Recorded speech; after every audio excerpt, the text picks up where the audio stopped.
RT20 Plus, Polly is here. I'm Martin the Vlogger, and this is a rear shock from Wilbers with a hydraulic preload.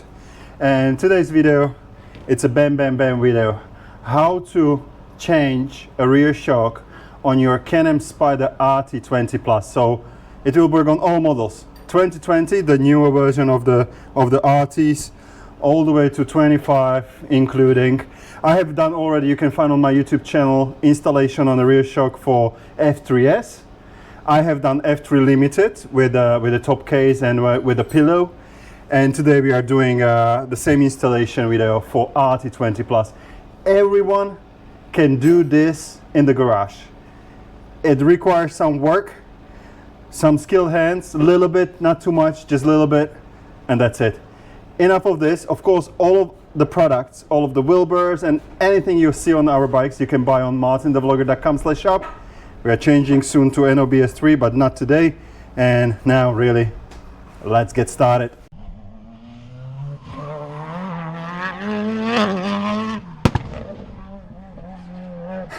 All right, so what you need to do basically, in general, it's what you will require to have first. Some screwdrivers, and jack. You will need jack. Where we have it, we have one big ass jack here. You can have a smaller one, not a problem. And what you need to do, you need to get here, so everything on the side needs to go from one side and the other, because there is actually a bolt that you can see here. It's very easy to get to, but there is a bolt under the passenger seat. So actually, probably we will need to remove the passenger seat and the backrest. It will need to go. We need to remove, probably was already too fast for me, but side, just clip here and remove the side panel. This one was here. There is a pull, so just basically pull it and you have it on the side. And now what we need to do, we need to get rid of this, just a couple of bolts. We need to get rid of this. And we need to, of course, get rid of this side panel. So let's start with this one. All right, as for the side panel, 3 push pins needs to go. By the way, I have separate video on my YouTube channel about how to remove the side panel. It's very easy. 3 push pins, they are there. Then what? Then we have 1, 2, 3 screws. Fast forward, that's Torx 30 or 27 or something. All right, now in general, this is not difficult, but you need to pull it from this side, so you can hear it's unclipping. This one is moving already because Polly has removed the other side as well. Now here it needs to, you need to hear like it's moving. Don't forget about this one here. It's clipped like this, so you need to unhook it. You need to pull, don't worry. Good. And now slide forwards. Remember this because you will need to return it back afterwards. Yeah, good. And slide it. Good. Now because this side has a brake pedal, it's a little bit harder to remove this, but first we will get there. But first remove this side panel. It has 1, 2, 3, 4, 5, 6, 7, 8. I believe 8 screws. By the way, I love this. I'm recording video and Polly is doing all the work. Amazing. Of course, do the same thing on the other side. Polly's here a little bit ahead, but what we will also need to do, we will need to remove the floorboard. We have tiny bit of a difference. Why we cannot move it really on the side is because we have floorboard lights, but you can still do it with floorboard lights or without floorboard lights. It's not a problem. Now this big piece, it's very easy to remove, very hard to put back. So my top tip is, remember how you slide it in or slide it out, so you know how to slide it in afterwards. Trust me, it can be a little bit difficult. All right, so as for this, it's quite easy. One bolt is here. I don't think there are any more bolts required to be removed. Now, doesn't matter like how you really do it. We have just removed the bolt. There are several push pins, but first we need to remove the passenger floorboard. It's just, I believe it's size 13 nut that needs to be used. And I also like to remove floorboards. It's possible to work without it, but it's much more painful because you need to go around and remove this panel. So floorboard, 3 bolts, 1, 2, 3. So Polly, your turn. Okay, so floorboard, it's down, and we'll just move it on the side. In case you don't have floorboard lights and passenger floorboard lights, you can remove completely the floorboard so they are not in your way. Now, there is one, it's not a push pin, but it's a kind of a screw type of thing, push pin. So you need to unscrew it first and then release it. It's hard to see there, but it's like this. So you need to rotate the middle and remove it. Now we will be removing push pins. There is one push pin here in this hole. There should be one push pin next to it. Okay. Greatest tool ever. You can buy it on MartinTheVlogger.com/shop. We use it for everything. Like for 5 or 10 other things. Yeah, like installation of sway bars. Removing rocks from tires. Yeah, everything. Universal tool. There is a second one here, I believe. There's one here. Yeah, that's the one. Good. I think it's gonna be fine. Now, no. Wait a second. Yeah, you're good, but wait for that. Okay. Go here. You have 2 push pins here. Okay. Now, raise the seat, please. 1, 2. Okay, good. Open. There is one more here. So you have 3 push pins on the top. Now, my advice here is to remember how this plastic goes. So this one, under. It's under. Here it is above. So this is the main frame. This one is under. This is above, and this is above. So above, under. Very important, trust me. And Polly was good. The thing is almost released. There are 2 tricky things. One is not really tricky, but here is, I think it's size 10. And sometimes there is a push pin. Sometimes there is a screw that it's size 10 and size 10 nut. So, or end cap. Okay. That's one thing, Polly will do that. And this is tricky part. Here you have 2 pins that are here and here above this holder for passenger floorboard. If you destroy them, I don't want to say you are in big trouble, but you are in trouble. So when you are sliding everything back together, make sure you pull this out, put the pins in there, those that are brackets, or call it as you like, so you do not destroy them on this holder. It's tricky. You will see it when you remove the thing, that there are 2 pins here. By the way, Polly, when you are doing that, have a look how it is done. What is the order? You have a bracket here. Okay. Then you have side backs, and I believe then you have the plastic cover as a second layer, and third one is the side back. You need to remember it when you will put it back. So on the bottom there is this bracket, and then goes this, then goes this, and on the top goes the side back. Remember that order. Okay, so obviously we had to unplug the passenger floorboard, and now we will just remove the side panel. Good. Just wait for a second, Polly. Maybe we are lucky and it's still there. Can you rotate the... Yeah. So do you remember? I told you this is the opening for the passenger floorboards, and you have these 2 pins there. Okay? They go here. But when you slide the panel in, if you are not careful, if you do not pull this area a little bit out, you will you will hook them here, and as you will be pushing, you will destroy them. So be very careful about that. They like to break. Yeah, it did happen to me. That's the reason why I'm telling you, like learning from the experience. Now we need to raise the bike a little and remove the bolts. We have nice low profile jack, but normal one somewhere is also laying the other one. I don't know. There it is. There it is. That's our old one. Small jack, enough. But this one is better. And we go to the middle.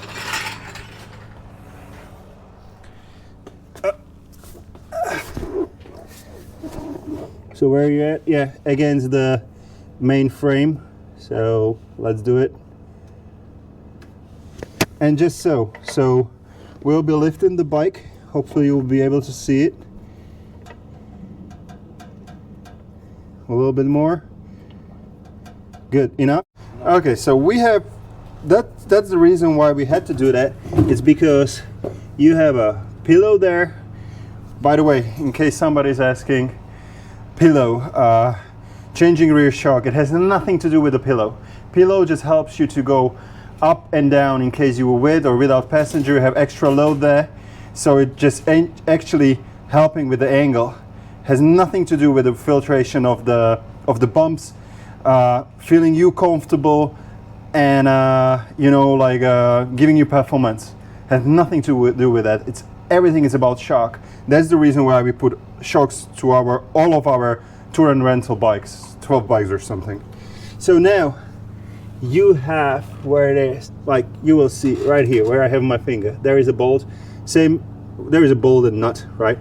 Size, I believe it's gonna be 13, something like that. And this bolt here, again, size 13 or 15 maybe, I don't know. Because the bolt, like the bike is sitting on those bolts, we need to raise the bike a little, not lift the bike like wheel up, but we need to remove the pressure so we can release the bolts. But what we need to do, we need to unscrew the bolts, and when the time comes, so we are able to pull them out, then you need to play with the jack. This job can be done with one guy, of course, but it's always better to share a coffee and extra set of hands with somebody so they can help you, you know. And the bolts, BRP always likes to use a lot of Loctite, so it can be a little bit tight. So be prepared for that.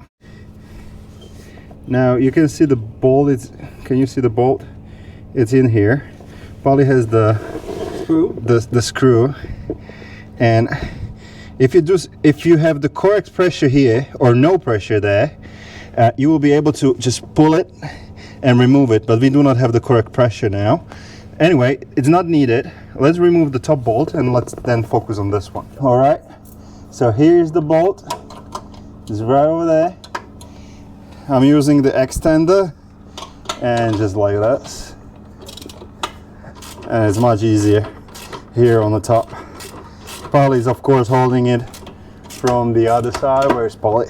There. Okay, I think you can remove the end cap, Polly. And you've been just using wrench or something? Yes. All right, good. Holding and then by hand. All right. So, as I said, now if we have correct pressure, I'll be able to remove it. It's not possible. So the wheel is still on the floor. So I think we need to go a little bit up, Polly. Yep, very good. Sweet spot with hand only. And of course now just to remove the top bolt, and the whole shock will fall down into your hands. Give me a second. That was more than a second. That was 2 seconds. Oh, okay. Quite simple, right? All right, now with the. All right, now what you need to do, as you can see, this was on the top of the bike. This is on the bottom, and there is this kind of a spacer or whatever. You will get all of this with the Wilbers as well. So when you will be putting the bike together, you need to have these. What are these? Like washers or something? Type of a spacer. Spacer. With a special this one in, just like that, and this one goes in from one side on the other. So this goes on the bottom, all right? This is on the top of the bike. We need to remove this paper. Good. Now you will also get these, and we will get to them a little bit later. It's for hydraulic preload, so softering or stiffering your shock. But you can also buy the Wilbers without this hydraulic preload or with, and then you will receive this bracket. All right, good. So let's now put in the shock. Let's first hook the top part. One important note when you have the hydraulic preload is that the hydraulic preload, you will hook it up on the exhaust side, so you need to rotate the shock this way. So where is the, or basically like this. So this hydraulic preload arm or pipe, it's facing the exhaust. Okay, hook the bolt in there. So we have only bolt, we didn't put anything, like we didn't put end cap, and now we need to find again a perfect spot. Okay. Good. And as you can see, it's off balance, so we will need to lower the bike a little. So it's gonna be absolute. So again, we can put the back the bolts. It's quite easy. Oh.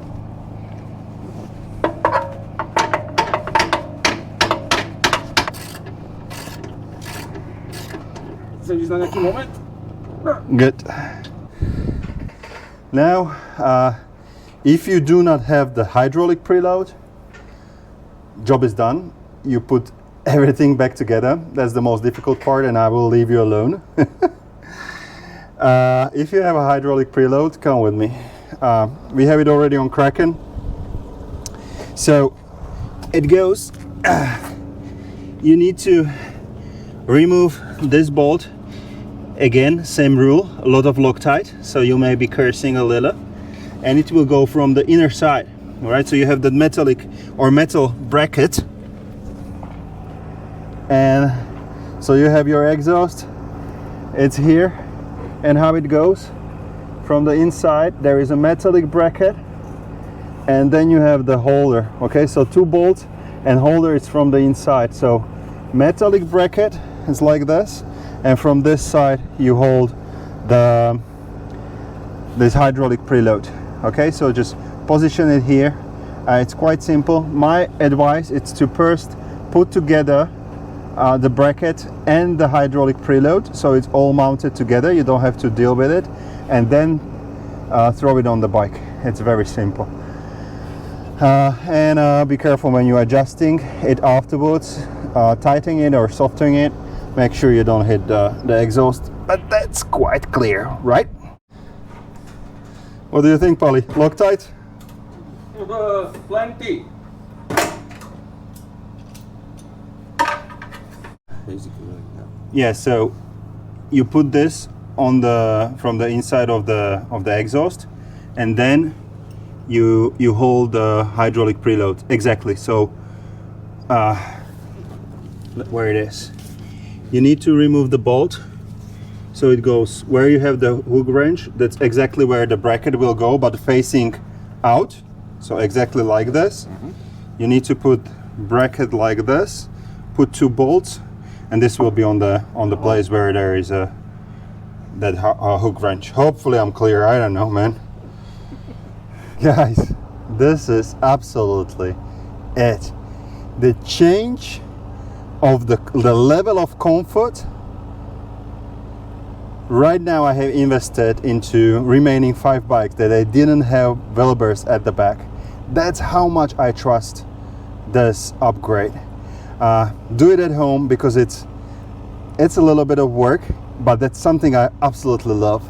You go, you do it on your own, because we did it in the garage conditions. We didn't use anything fancy in a super cool workshops or garages, right, or special places. No, we did it like you do at home, and it's possible to do. In case you would like to buy it, go at the moment to MartinTheVlogger.com/shop. We have Wilbers. They are like stage 4, stage 5 Elka. There is nothing like stages in Wilbers. It's just one. It's Wilbers. I recommend to buy it with hydraulic preload. It's a little bit more expensive, but very much worth, because you can softer it in case you are on a highway and just cruising, and you can stiffer it when you have passenger, or you would like to have a little bit more fun in the corners. It's a great upgrade. In case you like this video, hit like, subscribe to my channel, and remember, buy yourself Wilbers shog on MartinTheVlogger.com/shop or not. But always have fun.